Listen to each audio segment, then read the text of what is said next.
Hola, muy buenos días, mis queridas alumnas y amigas. Como les había prometido la última vez, vamos a dar la sesión 14, que son los mandamientos de la iglesia, y la sesión 15, que es la santidad y el hombre nuevo. Ambas tienen mucha relación, por eso las pude unir en esta grabación y con esto dejaríamos por culminado el módulo 8. Como es nuestra costumbre siempre, vamos a encomendarnos al Espíritu Santo. Ven, Espíritu Santo, llena los corazones de tus fieles y enciende en ellos el fuego de tu amor. Envía tu Espíritu Creador y renueva la faz de la tierra.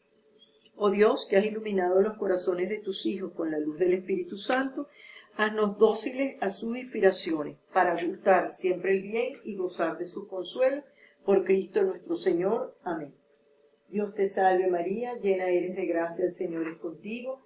Bendita tú eres entre todas las mujeres y bendito es el fruto de tu vientre Jesús. Santa María, Madre de Dios, ruega por nosotros pecadores, ahora y en la hora de nuestra muerte. Amén. Gloria al Padre, y al Hijo, y al Espíritu Santo, como era en el principio, ahora y siempre, por los siglos de los siglos. Amén. Cristo Rey nuestro, venga a tu reino. Virgen prudentísima, María, Madre de la Iglesia, ruega por nosotros. En nombre del Padre, del Hijo y del Espíritu Santo. Amén. Vamos a comenzar esta sesión 14 hablando de la Iglesia. La Iglesia como madre y maestra. Para ello vamos a comenzar leyendo el número 2030 del Catecismo de la Iglesia Católica. El cristiano realiza su vocación en la Iglesia en comunión con todos los bautizados. De la Iglesia recibe la palabra de Dios que contiene las enseñanzas de la ley de Cristo. De la Iglesia recibe la gracia de los sacramentos que lo sostienen en el camino. De la Iglesia aprende el ejemplo de la santidad, reconociendo a la bienaventurada Virgen María, figura y fuente de esta santidad. Así como también en la Iglesia aprende la larga historia de los santos que le han precedido y que la liturgia celebra a lo largo del santoral. La Iglesia, madre y maestra, fue fundada por Jesucristo y la constituyó como madre y maestra para guardar sus enseñanzas y guiar a todos los hombres a la salvación. Por eso dijo a Pedro: tú eres Pedro, o sea, piedra, y sobre esta piedra edificaré mi iglesia y las puertas del infierno no prevalecerán contra ella. Jesucristo fundó la iglesia y la constituyó como madre y maestra para guardar sus enseñanzas y guiar a todos los hombres a la salvación.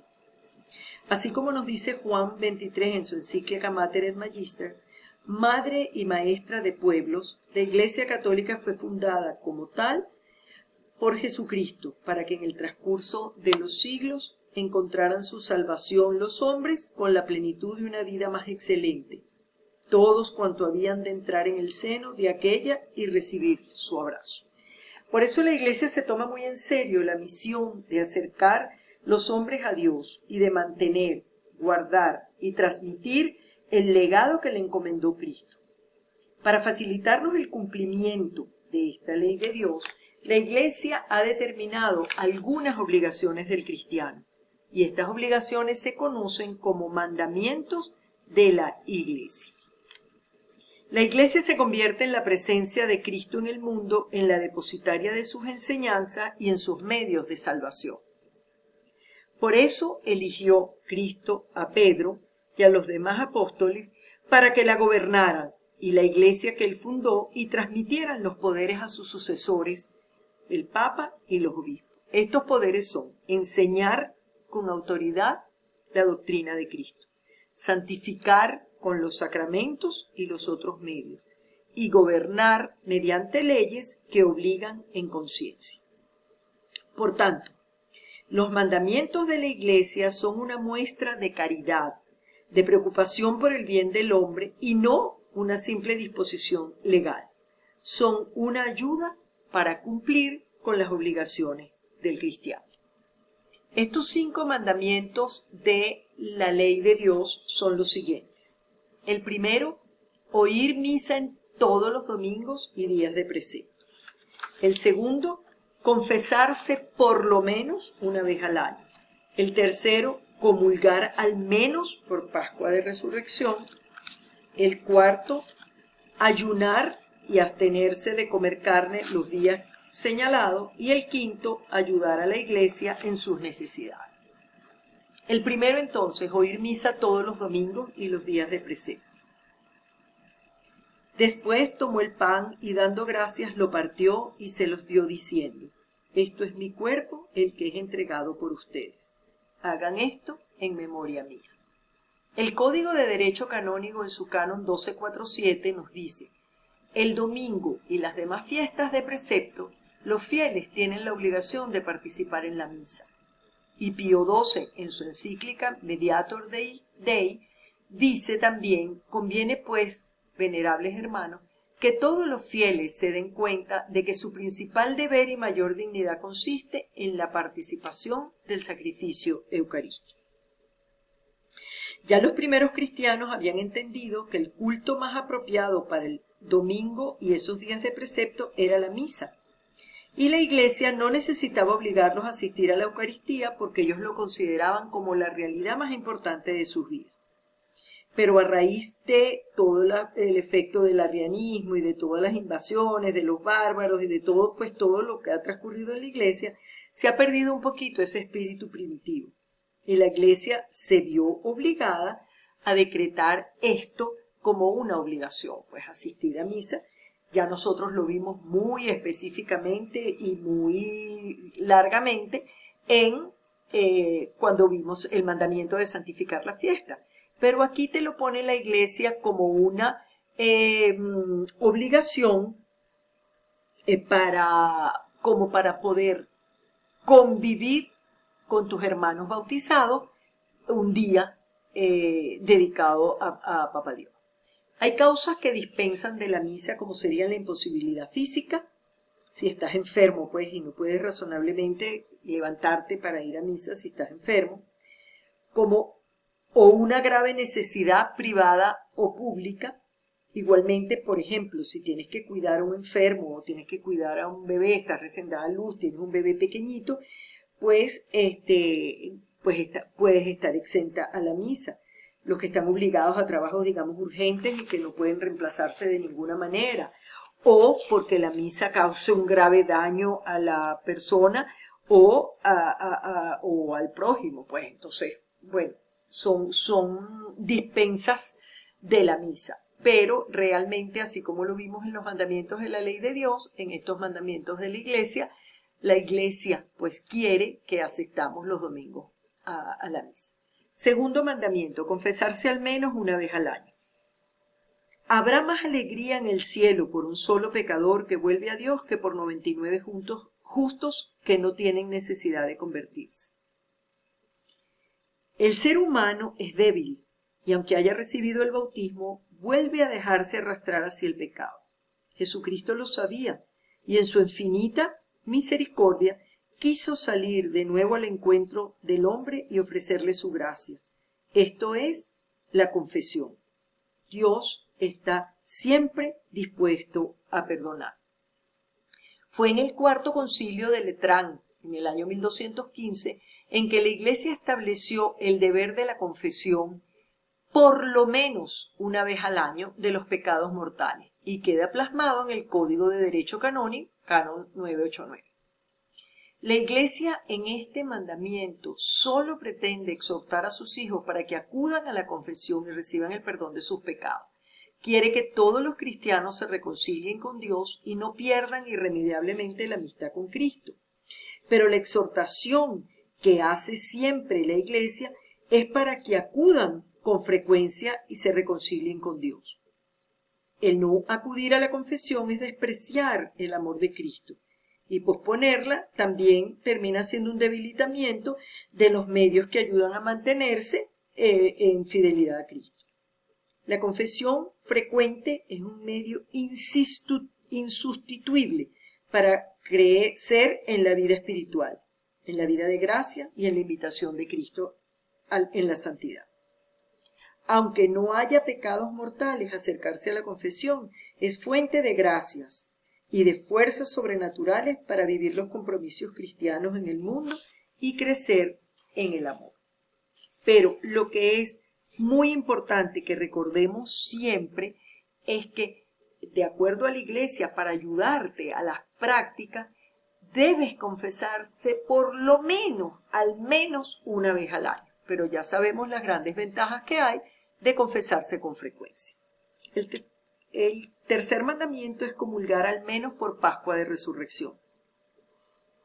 La Iglesia señala este mandamiento por el infinito valor que tiene la Eucaristía para la vida del cristiano. En la Eucaristía está presente, se contiene verdadera y realmente el cuerpo, la sangre, el alma y la divinidad. Toda la vida de la Iglesia está centrada en este misterio de amor. Es lo que les estaba diciendo en el momento. Hay algunas consideraciones, pero la obligatoriedad que pone la Iglesia para ayudarnos es que comulgues al menos una vez también al año y que sea en Pascua de Resurrección. Hay algunas consideraciones a tener en cuenta, como son que la Eucaristía debe recibirse siempre en estado de gracia. Quien se encuentra en pecado mortal no debe comulgar sin haberse confesado. Recibir el cuerpo de Cristo en Pascua obliga desde que se hace la primera comunión. Todo fiel que ha hecho la primera comunión, la Iglesia le pide que comulgue al menos una vez al año. Pero ya sabemos que si está presente en la Eucaristía el cuerpo, la sangre, el alma y la divinidad, pues debemos desear enormemente recibirlo con la mayor frecuencia posible. Debe recibirse el sacramento de la Eucaristía después de haber hecho el ayuno, ese de pasar una hora sin haber comido, y la comunión pues normalmente se recomienda que se reciba, bueno, en el momento de la misa, bueno, porque todo el sacramento está en función de la Eucaristía. Es muy importante eso que les dije del ayuno, porque a veces ve uno a los muchachos, a los jóvenes que pasan a comulgar masticando chicle. O sea, se supone que no se debe. Hay que guardar el ayuno como te lo pide. El cuarto mandamiento es ayunar y abstenerse de comer carne cuando te lo pide la Iglesia. La Iglesia, siguiendo el ejemplo de Cristo, siempre ha proclamado la penitencia y más concretamente el ayuno y la abstinencia como medios adecuados para fomentar la unión con Cristo. El ayuno es una práctica penitencial que consiste en los días que te lo piden, bueno, consiste en no comer entre comidas, hacer una comida fuerte y 2 comidas un poquito más sencillas. El que no lo hagas no conlleva un pecado, pero como pues estos son los mandamientos de la Iglesia, te pide que los cumplas como para poder estar en sintonía con tu Iglesia, que es madre y maestra. Y la abstinencia, pues es la práctica penitencial donde pues se hace el sacrificio de no tomar carne. Ya sabemos que mucha gente te va a decir que les gusta más el pescado, pero bueno, en caso tal de que no sea mayor sacrificio para ti no comer carne, entonces bueno, se te pide que hagas un sacrificio específico para que puedas cumplir con esa idea de penitencia que te pide la Iglesia. Los únicos días obligatorios que han quedado para ayuno y abstinencia son el miércoles de ceniza y el viernes santo, y te obliga desde los 18 hasta los 60 años cumplidos. Y la abstinencia te dice que hacerla todos los viernes de Cuaresma a los mayores de 14 años. Pero ya sabemos que podemos hacer cualquier otro sacrificio que representa también penitencia, como nos las piden, pues. Las razones teológicas con que Santo Domingo explica por qué es necesario hacer penitencia para conseguir la vida eterna son porque con la penitencia la mente desprendiéndose de lo terreno, se eleva con más facilidad a las cosas del cielo.